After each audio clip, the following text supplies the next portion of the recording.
This content is for informational purposes only. Accuracy not guaranteed. Please verify independently. We are not liable for errors, omissions, or results of its use. So, remember when half of America swore that billionaires had their backs? That deregulation would somehow trickle down to their dinner tables? That gutting social programs would somehow make them richer? Well, welcome to 2025, where the find out phase has officially begun, and suddenly, the same folks who scream no handouts are discovering what happens when you vote to destroy your own safety net. They wanted to be treated like real Americans. Turns out they voted to be treated exactly like the people they spent decades ignoring. Black Americans have been warning about this for generations. The systemic neglect, the healthcare deserts, the educational abandonment. But hey, at least they own the libs, right? Today we're watching the meltdown, the tears, the shock, the how could this happen to me? Energy that's so thick you could cut it with a government-issued food stamp they just voted to eliminate. This isn't schadenfreude. This is a masterclass in consequences. Welcome back to Mind Mirror. Let's dive in. All these MAGA screaming and crying in their cars with their backward baseball caps, yelling, "This is it, this is war, we ride at dawn," to wear a Cracker Barrel. To do what? Be violent? You already are. I'm not even going to waste numbers and statistics proving that the majority of incidents in this country come from right-wing extremists because facts and figures hurt your feelings. But I am going to say that I am absolutely fascinated at all this energy and outrage for a grifter who was paid millions of dollars by the Koch brothers to lie and spread hatred and division every day. Because where is all that energy for first graders sitting quietly in a classroom or in a church? I don't see a single performative tier for them. Ah, yes, the Cracker Barrel Cavalry. Nothing says revolution like a bunch of guys who need their wives to order for them at restaurants threatening violence between bites of chicken fried steak. And let's address the selective outrage here. When it's their guy, suddenly they discover empathy. When it's literal children, well, that's the price of freedom. The Koch brothers played these people like a fiddle, and they're still dancing to the tune while their healthcare gets stripped away. It's like watching someone thank the burglar for rearranging their furniture while they rob the house. Here's the mature take. Anger without direction is just noise. If you're this passionate about one person, channel that energy towards systemic change. But that requires admitting the system you voted for is the problem. And we know how that conversation goes.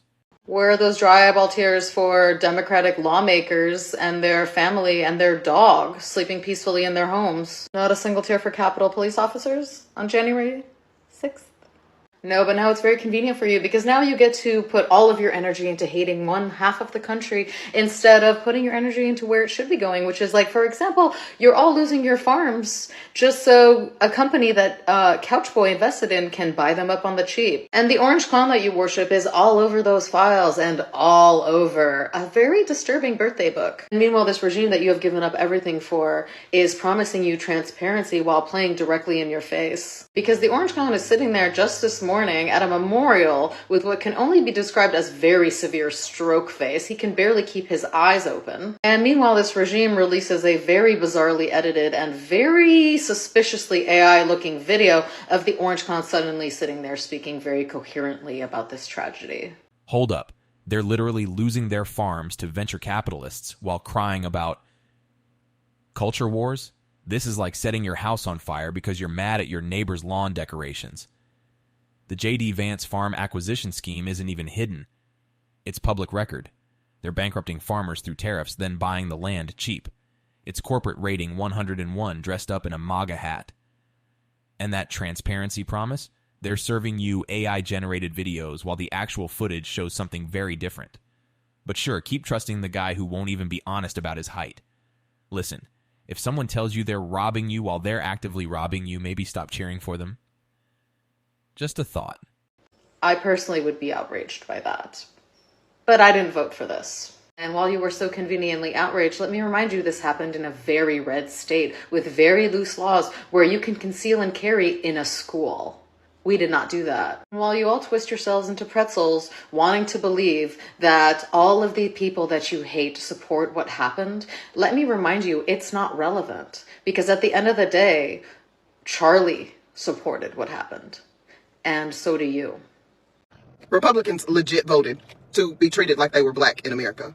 That's what they voted for. They thought they were voting based on hatred and racism and bigotry, but no, they voted so that they could be treated like black people in America, except for they're not black, and they think that their skin tone will help save them, but it will not. So I just watched 2 videos. The first video I'm going to link below. It's a lady talking about the Center for Public Broadcasting being defunded. They're going to have to shut down, even though we tried to save it. But Republicans voted to be treated like black people in America. So all those rural areas that rely on NPR and public broadcasting to receive notices about the weather or what's going on in politics, what their local elected officials are actually doing, yeah, they won't be receiving that information anymore because they voted to be treated like black people in America. This is the plot twist they didn't see coming. They voted for limited government and got abandoned by government. Rural hospitals closing, no weather warnings, no local news. Welcome to what marginalized communities have been experiencing for decades. The irony is breathtaking. They wanted to hurt those people and ended up hurting themselves. It's like they aimed the gun at someone else and shot their own foot. NPR wasn't liberal propaganda. It was literally their lifeline for emergency information. But hey, at least they showed those coastal elites who's boss, right? While they're sitting in the dark during the next tornado warning. Advice? Start building community networks now, because the government you voted to destroy isn't coming to save you. That's what they voted for. And also, the second video was this lady talking about how she watched 4 documentaries based on Hurricane Katrina and the way that the poor areas were treated. You know, those majority-minority areas where black and brown people lived. And all the controversy regarding whether or not the levees broke or whether they were blown up or, you know, all that stuff. They got to, yeah, that's what Republicans voted for. To not receive warnings or have access to healthcare or food assistance. Yeah, all that stuff is what Republicans voted for. Republicans legit voted to be treated like the people that they hate. Because you will have services that are available, except you will not qualify. Not because you're black, but because this regime does not care if you live or die. Your housing assistance is being cut. Your SNAP benefits are being cut. Like, they are going to shut down the hospitals. Which means that people in rural areas that do not have direct access to freaking hospitals, yeah, you will die. Because guess what? It will take hours to get to medical treatment. Or you can, you know, just go into debt and take a helicopter to try to save your life and then spend the rest of your life trying to pay off the medical bills that you accumulate because they're cutting Medicare. Republicans legit voted to be treated like black people in America. And when black people, black women said, y'all, this is what is going to happen, you ignored it. Republicans voted to be treated like black people, and you get to experience exactly what it is like to be black in America. You get to experience the fact that you are paying into Social Security and they are about to privatize it. So that when you are finally able to collect Social Security, there will be nothing there for you. You voted so that your 401k funds can be used by private equity. And that the dollar's worth literally nothing now. Like the value of the dollar has dropped drastically. Oh, but wait, they're going to be investing in crypto because that's great. Yeah, you can do that. That would be absolutely wonderful. Privatizing Social Security while pushing crypto? That's like replacing your retirement savings with lottery tickets and calling it financial innovation. These folks spent 40 years paying into a system, then voted to hand it over to Wall Street. The same Wall Street that crashed the economy in 2008. The same Wall Street they claim to hate. Your 401k is now a playground for private equity vultures. They're literally gambling with your retirement while you're cheering them on because they said the word freedom enough times. Real talk. Start learning about actual financial literacy now. Not crypto schemes, not day trading. Actual, boring, reliable financial planning. Because the safety net you just torched isn't coming back. Republicans voted to be treated like black people in America. And what will be catastrophic is when we finally have another election, there will likely be a Democratic candidate who is chosen. And that Democratic candidate will be, the onus will be on them to save democracy and to bring back all of the social safety nets that have been decimated because Republicans voted to be treated like black people in America. It is absolutely disgusting. As a white Trump supporter, I am scared of this presidency because I have lost my freedom of speech. I have lost my freedom of religion. I have lost my freedom to wear this shirt in the public just because I have a different political view. Imagine being a part of a group of people who have actively made laws that take away the teaching of the actual history of this country, that discriminate against the gay community, that take women's bodily autonomy away from them, that make it harder for black and brown people to vote, that lets police get away with murder.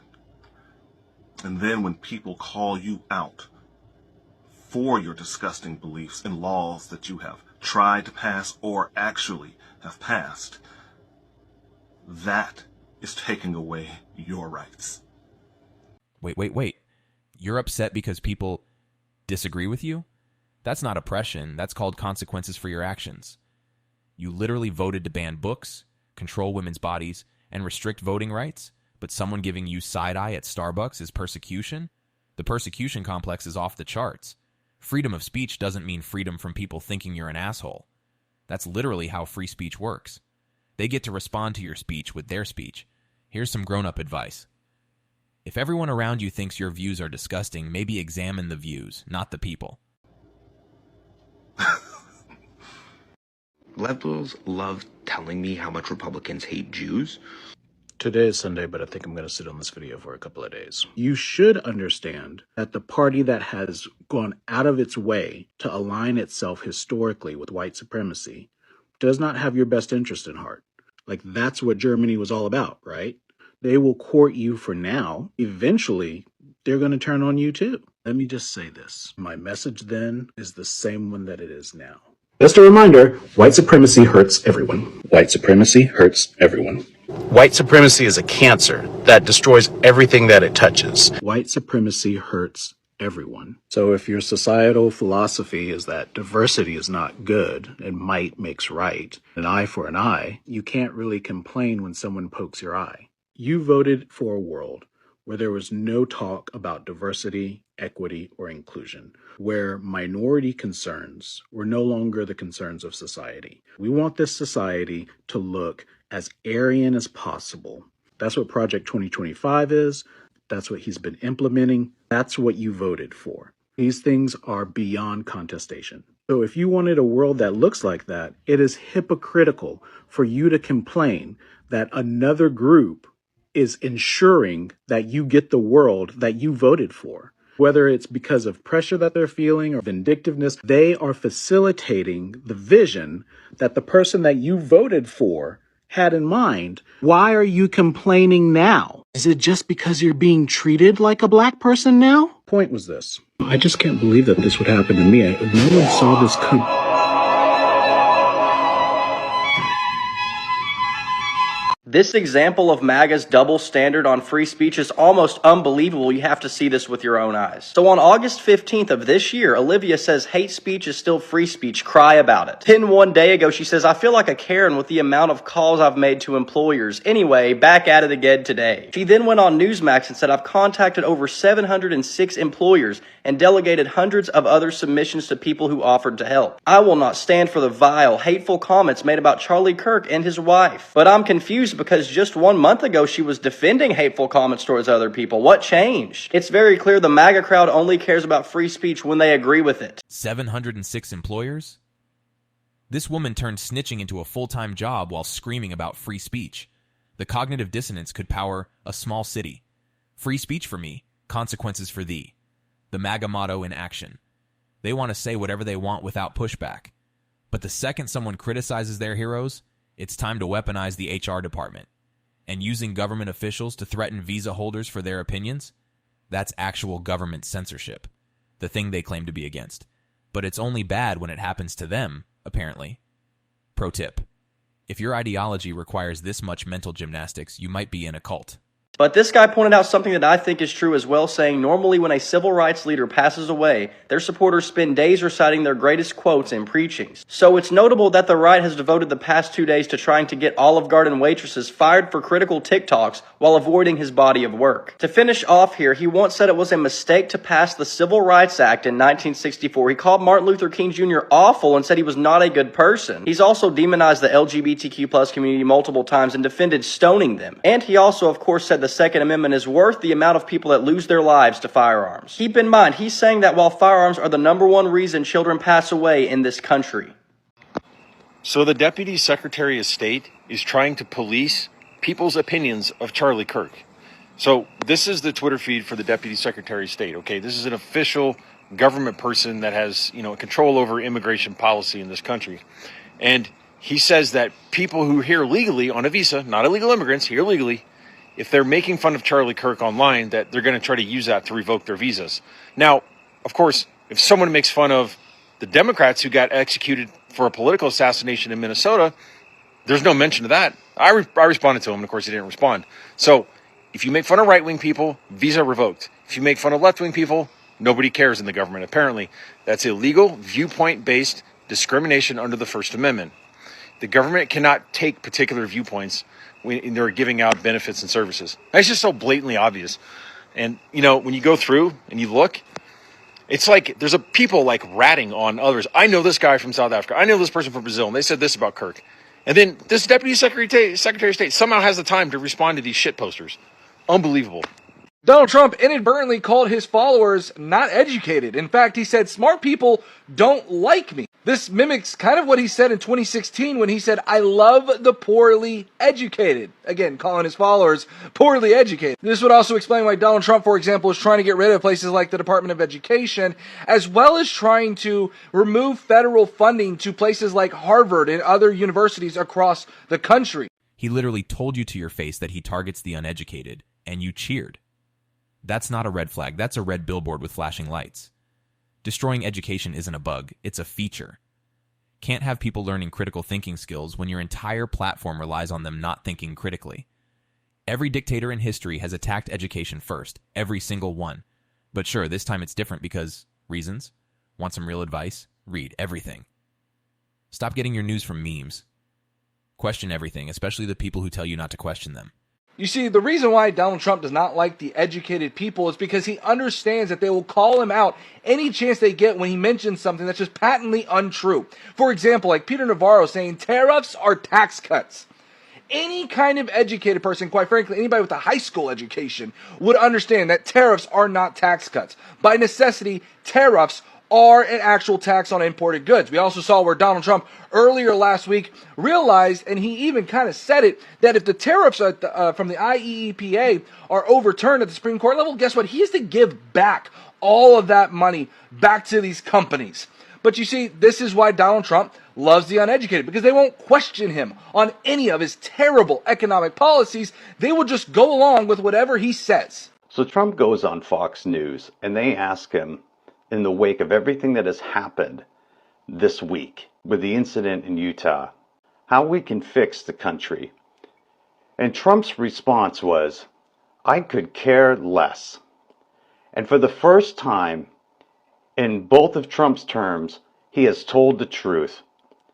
I have made so many videos talking to MAGA and Trump supporters in pointing out the fact that Trump does not care about this country, that he only cares about himself, and he only cares about his own pocket and the pockets of his billionaire friends. And he went on national TV and declared, I could care less how to fix this country. If that doesn't tell you everything that you need to know about this man, for a sitting president to state that they don't care about fixing this country shows a level of incompetence that we have never seen coming from the White House. I don't see how anybody, any of his supporters, can even follow him anymore after he declared that he could care less about fixing this country. He literally said the quiet part into a microphone on national television. I could care less about fixing this country, and watch. His supporters will twist themselves into pretzels explaining how could care less actually means he cares so much that he can't express it. The mental gymnastics deserve an Olympic medal.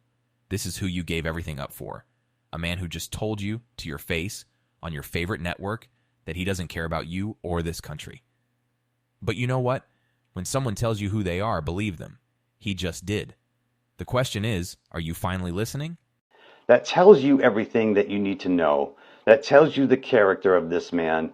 That tells you that he doesn't really give a shit about this nation.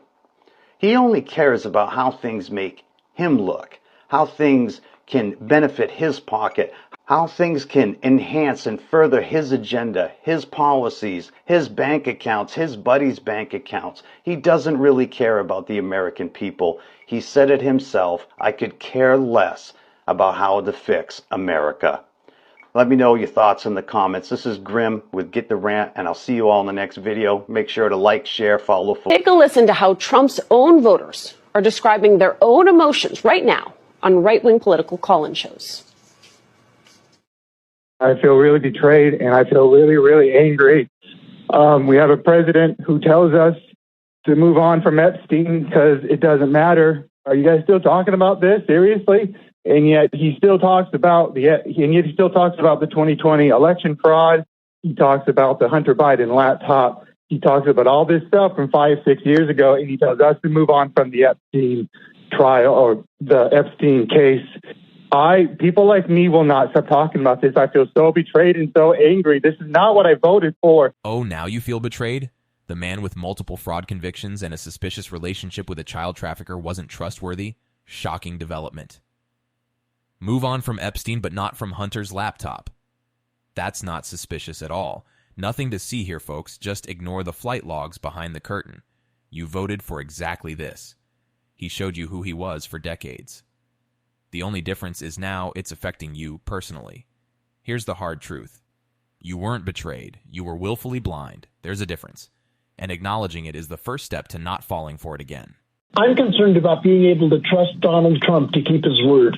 In his campaign, he said he was going to let us know all of the facts about this. And now he's saying, go away, don't pay attention to it. These Epstein files, we were told that there was going to be released. There was his client list that was going to be released. And the fact that it's suddenly gone away and he's trying to gaslight us is like a punch in the gut to MAGA. You motherfucking animals! You liberal, progressive, deranged fucking animals! You are so hateful in your hearts to go out and shoot a young man who's never hurted anyone. Ooh, wow, honey. That's a lot of hate for somebody you've never met and who probably spewed just as much hate as you are right now. Now, let's start with the obligatory first grammar note. What you meant to say was never hurt anyone. Never hurted anyone is reserved for children still formulating language at the age of, toddler. And second, let's talk about who you're defending. You have not walked this rhetoric back one bit, except for deleting that video. Sorry, I can't stop laughing about that. But no, you're continuing to blame liberals, despite the fact that it's already been established that the shooter was raised in a Trumper family who loved guns. He was brought up around guns from a very tiny age. And on top of that, he lived in a very, very white conservative state. And on top of that, he was a groyper, which means he followed Nick Fuentes. Do you know who Nick Fuentes is? Let's give you a reminder right here. Feel when we control your bodies? Hey, we control your bodies. Guess what? Guys win again, okay? Men win again. And yes, we control your bodies. Hi, I'm your Republican congressman. Hi, I'm your Republican congressman. It's your body, my choice. And men, women again. Men win again. There will never, ever be a female president. Never. There will never be a female president, ever. It's over. Glass ceiling? Dude, it's a ceiling made of fucking bricks. You will never break it. Your stupid face keeps hitting the brick ceiling. We will keep you down forever. You will never control your own bodies. You will never be the president of the global empire.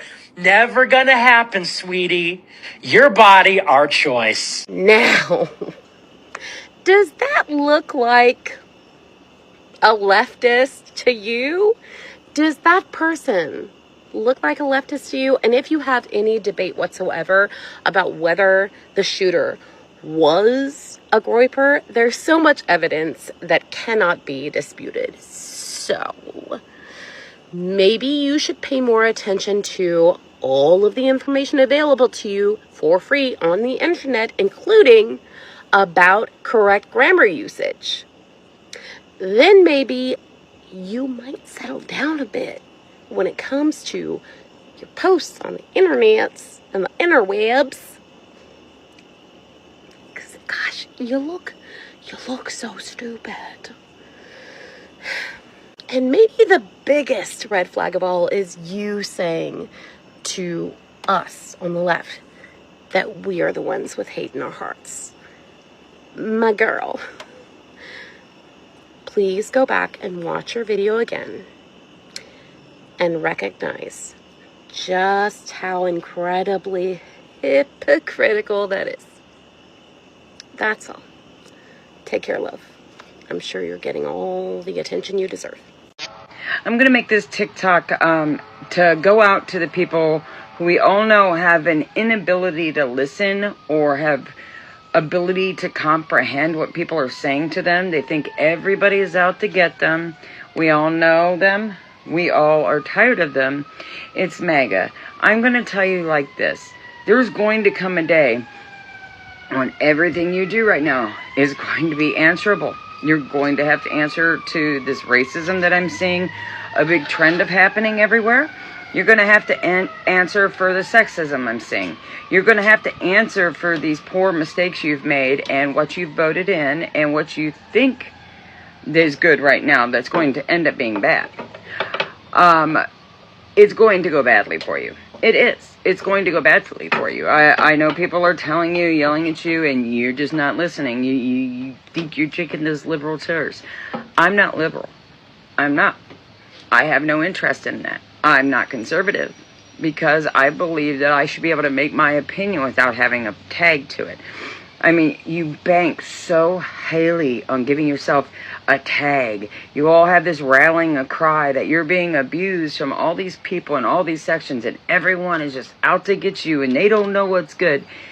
You gotta sit down and ask yourself. I mean, really, besides what Trump Daddy tells you, you really need to learn to think for yourself.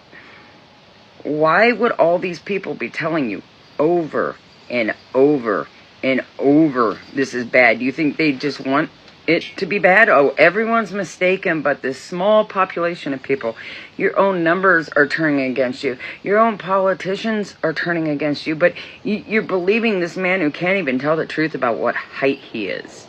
The insanity. I mean, I feel like I'm taking crazy pills watching you people. And I feel bad because there's people I know and love who are on that kick, are so far on that side that they won't hear reason. And I've tried to talk reason, and it's severely damaged my relationship with them. To the point, like right now, as it sits, I don't want them around me. I don't want them, like, hanging around me. I really can't trust what they say. I question their humanity. I mean, especially now, you guys are celebrating that big, beautiful bill being passed, and it's going to cause big, beautiful consequences. And it's coming for you really, really fast, and you don't see it coming.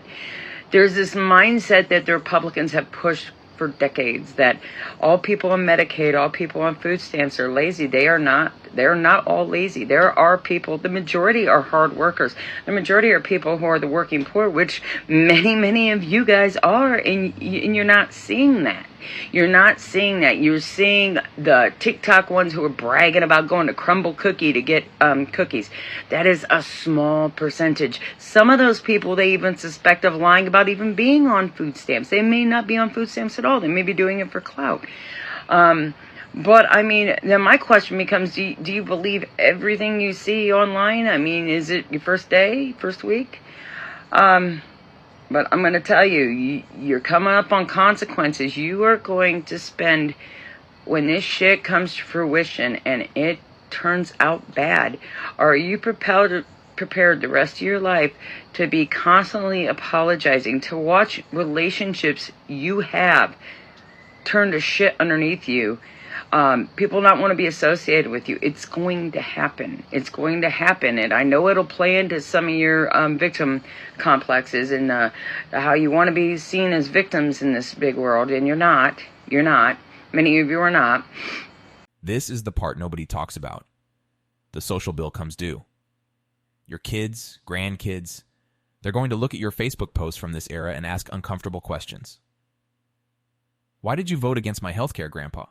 Why did you support taking away Mom's rights? Those conversations are coming, and I was lied to won't cut it when the evidence was everywhere. Relationships don't survive this level of betrayal easily. When you vote to hurt people your loved ones care about, don't be surprised when they stop calling. The reconciliation tours are going to be long and painful. Start practicing your apologies now. You're going to need them. I was watching a video a little while ago about people talking about if they lose Medicaid. One guy who voted for Trump, his whole family did. That if Medicaid goes bye-bye, he goes bye-bye. His medicine without insurance is $20,000 a month. He's got type 1 diabetes. He is morbidly obese. He's going to lose his insurance. He's going to lose it. And what's going to happen is this, okay? He's going to be an example. If they can't get their medicine, what's going to happen is they're not going to just die. They're going to start going into hospitals to get treated a lot more than they would have if they had been properly medicated, which is going to be a bill that's going to be shouldered upon the people who can't afford to pay their bills. Hospitals will raise the prices. It is going to explode in the amount of people who are going to be going into hospitals to get treated. $20,000 a month for insulin. He voted to kill his own healthcare. This isn't even leopards eating faces anymore. This is ordering the leopards on DoorDash and seasoning your own face. The hospital spiral is real. When people can't afford prevention, they use emergency rooms. ERs can't turn people away. Hospitals eat the cost. Your insurance premiums skyrocket. Congratulations, you played yourself. And when grandma can't afford her heart medication, when dad's insulin runs out, remember who you voted for. Remember who warned you. Practical advice? Start researching patient assistance programs now. Build relationships with local clinics, because the cavalry isn't coming. And I know some of you will say, well, then don't treat them if they don't have insurance. Is that really the route you want to go down? Because trust me, that could easily be you in one major illness. You have no idea what can of worms you're opening. You are going to suffer and you won't listen. And what kills me about the whole MAGA group is this, unless it affects me, it doesn't matter. So people are crying on here, old people are crying on here about they're going to lose their benefits, they're going to lose their food stamps, they're going to lose their Medicaid, they're going to lose their Medicare. And they think it's okay. And you think it's okay because they're probably lazy, or, oh, wait, those are old people, they shouldn't matter. Oh, collateral damage, that's how it is. I want to hear that same energy out of your chest when it's your grandmother, it's your grandmother, it's your mother, it's your father. I want to hear that same exact energy. When they get cut off, I want you to make a video, and I want you to sit there and say, oh, well, collateral damage, when they're dying in front of you, or they're always in the hospital, they're in and out of the hospital, or they have diabetes and they can't afford their insulin, because trust me, insulin is insane. You should be questioning more things like, why is the president not going after big pharma who is treating medicine like it's a want, not a need, treating life like it doesn't matter. And we have these go hard bootlicking cheerleaders that will root for billionaires who don't care about them. You could be burning alive in the street and they will drive over you because there's a sale down the street at a gas station and they have to get that latest drink. You need to wake up. You really need to wake up. I'm not saying all of you are stupid, but there's a good amount of you that are, and you better fucking wake up. I don't want to hear out of you. I don't want your private messages. I just want you to sit and think. And if you really think it's not going to affect you, then keep that energy. Keep that energy. If you lose your job, if you lose your insurance, if you lose anything like that, nobody cares and no one feels bad for you. You chose this. This is what you get. Have a nice day. So let's just recap on what's going on right now, aside from the whole Charlie Kirk assassination, because a lot of us have forgotten the plot. Donald Trump said before the election that he was going to end the war in Ukraine in 24 hours. Much like when he met during his first term with Kim Jong-un, making it this big historical meeting, and then all he did was give concessions away to Kim Jong-un. He gave Putin this big Alaskan summit and talked about how he was going to bring peace between them and Ukraine, and all the peace talks have basically fallen apart. Now Russia's bombarding them worse than ever. So the great deal maker fails again. The art of the deal apparently means giving everything away and calling it winning. Kim got legitimacy, Putin got concessions, and America got embarrassed on the world stage. Remember, I'll end the war in 24 hours? We're at day 30-something, and Ukraine is getting hammered worse than before. But sure, Master Negotiator, every dictator he's negotiated with has played him like a fiddle. They stroke his ego. He gives them what they want. It's not even 4D chess. It's checkers, and he's losing. International relations isn't real estate. You can't just declare bankruptcy and walk away when your deals go bad. The consequences last generations. Trump is still dodging questions about Jeffrey Epstein and trying to ignore the issue, trying to get his followers and fellow Republicans to tell everyone that Trump was an FBI informant against Epstein, but Trump is also claiming the whole thing is a hoax. So how can those two things be true at the same time? Meanwhile, Louisiana voters just rejected 4 constitutional amendments that were being pushed by the Republicans and Donald Trump. And these things were rejected bipartisanly by the people. Both liberals and conservative religious figures opposed it because it liquidated educational trust funds, and the religious people cared that it took away protections and tax breaks for religious institutions. And just remember, Trump ran on the message that he was going to end all wars and he was not going to have any new wars. Meanwhile, he's already attacked Iran, Yemen, a Venezuelan boat that he claimed had drug lords on it that he gave no due process to. He is completely underwater in every single aspect, from the economy to foreign policy to immigration. Weekly unemployment applications in this country are at their highest point since the peak of COVID, and 2/3 of this country have finally admitted that Trump is making their prices go up. Oh, and farmers are going out of business because of the tariffs, as Trump and J.D. Vance have actually invested in companies that want to buy up that land from farmers. So he's actually bankrupting these people on purpose. Allegedly. Just another day in the American hellscape. I just wanted to take a second to thank all the creators, all the thought leaders, all the posters on social media that are standing up for our country, for the United States, to save the United States of America from Trump and his cronies. And also to remind everyone of something you already know, but we're in this fight 24 hours a day, and it's exhausting, and I know that you know that, but just remember that Trump is just the head of the snake.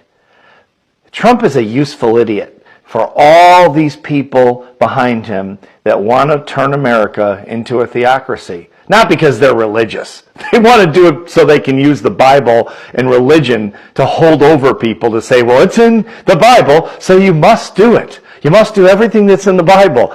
They don't believe in the Bible. They're using it to control the average person. I think you know that. But just remember that Trump will be gone soon. Trump's almost 80 years old. He's not going to last forever. But he's just a useful idiot for a lot of other people behind him that are a lot smarter than Trump. So even when Trump is gone, the threat still exists. We've got this window, you guys. And again, I'm telling you something you already know. But just as a reminder, we've got this window between now and the midterms. And if the Republicans, the sycophants for Trump, if they win the midterms and they continue to control, Trump will never leave office. He will be there forever. You think he's building that ballroom? In a shocking comment on Fox and Friends on Friday, the convicted criminal Donald J. Trump appeared to use Charlie Kirk's assassination to explicitly designate political violence as a partisan issue by defending the violent right-wing extremists as sharing his political goals, bringing down crime, and the left-wing extremists as the problem. Okay, this coming from a convicted criminal. Okay, he's looking for crime. All right.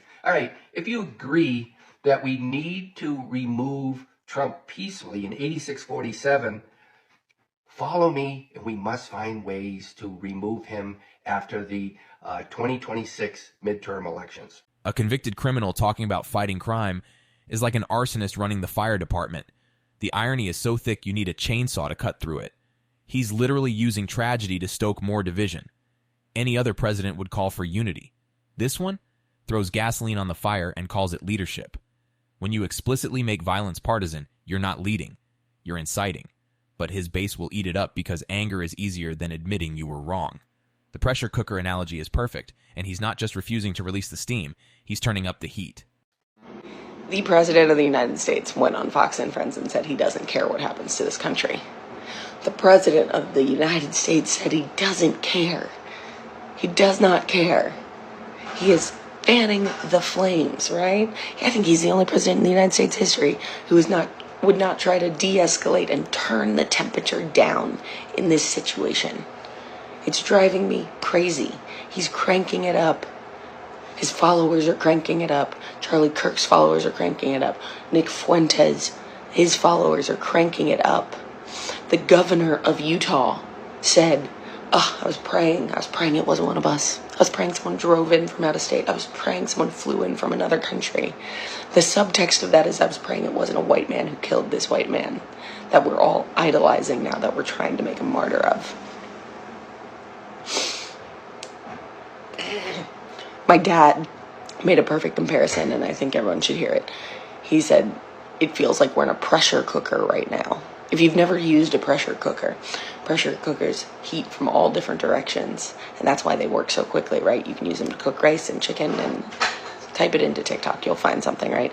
But you have to let the steam out, and you have to let it out carefully, or you will get burnt. And usually the administration's job would be to let the steam out, to call for unity, to call for nonviolence. And yet the president is saying he doesn't care. And he doesn't, right?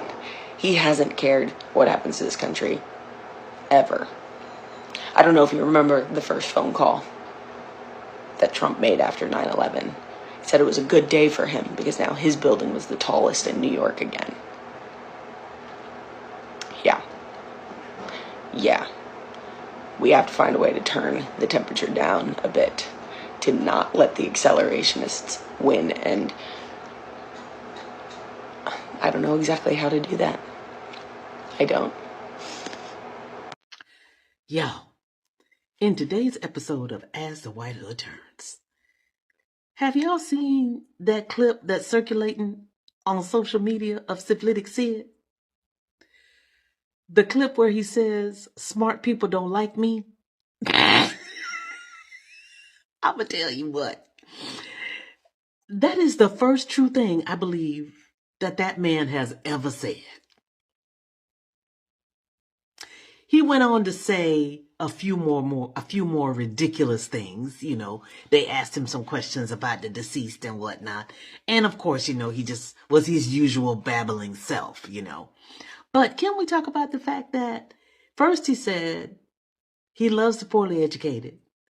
And now he's saying the quiet part out loud that he knows smart people would never vote for him and smart people don't like him. I love this. I love that he's either always known or he's just getting to that realization. And I think this is why he goes to spaces where the poorly educated can't go. Because he's trying to make smart people like him. I don't think it's working. Okay, bye. The mask finally slipped all the way off. Smart people don't like me. There it is, folks. The admission we've been waiting for. He's literally telling you he succeeds by keeping you ignorant. That's not leadership, that's manipulation. And you're applauding your own exploitation.